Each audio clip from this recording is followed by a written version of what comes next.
I know one big thing for engagement advice, this was actually from our priest too. He said, make it short. There's no need for you to be engaged for 3 years. Most of you watching this video, if you are engaged and you are Catholic, I think you are watching this because you are saving sex for marriage. So this is, I'm not saying like, make sure you don't have sex when you're engaged. I think we're all on the same level. You know, we're all like, yes, that's what we want to not do and wait till our wedding night. But I think that same thing, the more physical we are in a relationship, the more we are likely to excuse things. And so having a standard, communicating with each other, communicating with each other during engagement is huge. I had a girl that wrote her fiance has her own apartment, but her fiance lives at home and there's tons of people there. So she can stay at his house as late as she wants. It's not a big deal. It's not an issue. But her apartment that she lives in by herself, they don't stay in past dark. So if they're going to watch a movie, they make sure they watch it early enough in the evening. He can go home before it gets dark. And I think that's actually really smart. I think it's good to know yourself. I know one big thing for engagement advice, this was actually from our priest too. He said, make it short. There's no need for you to be engaged for 3 years.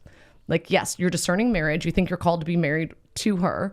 Let's get you guys married sooner than later. So we got engaged in January and then married in August. And praise God, I'm so glad we did. I felt like that was a really good timeline. It gave us enough time to do all of our marriage prep and be ready and prepare for the sacrament of marriage. But it wasn't too long that it was like, oh my goodness, this is so hard now. I think that it would have been very hard for me to have been engaged longer and had a good, beautiful, chaste relationship. And I'm not saying like the whole analogy of like, have your fiance tie himself to that tree and you tie yourself to this tree and don't look at each other or have any sexual feelings towards each other. And then as soon as you get married, cut it and you like wildly attack one another. That is not healthy. We all know that's not healthy. That's very, very animalistic. It's not good. Okay. We need to, yes, there can be intimacy within marriage, obviously there's intimacy within, there can be intimacy within engagement. Different people had different advice, but they said to I think communicating with each other. For me, I did not understand how guys worked. I'm one of 4 girls. I grew up with girls. I definitely dressed in ways that I probably shouldn't have as I was around men. Like I just didn't know how guys worked.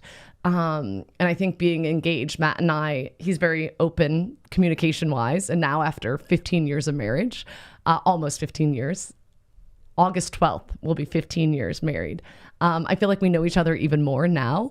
And sometimes he'll look at me and he'll be like, I know what you're thinking. And he'll be right. Or you were going to say this. And I'll do it to him too. And I'm like, oh, that's fun. Like we're in that spot where we can almost read each other's minds, which is really fun. And I think it's good to have that communication and be honest with each other. And I think that when we were engaged, there was things that I was like, oh, I'm okay doing these things, but he was not okay doing those things. So for him, having to put on brakes at that moment was very, very difficult. So it's like, okay, how can I love him? Like, what should I do?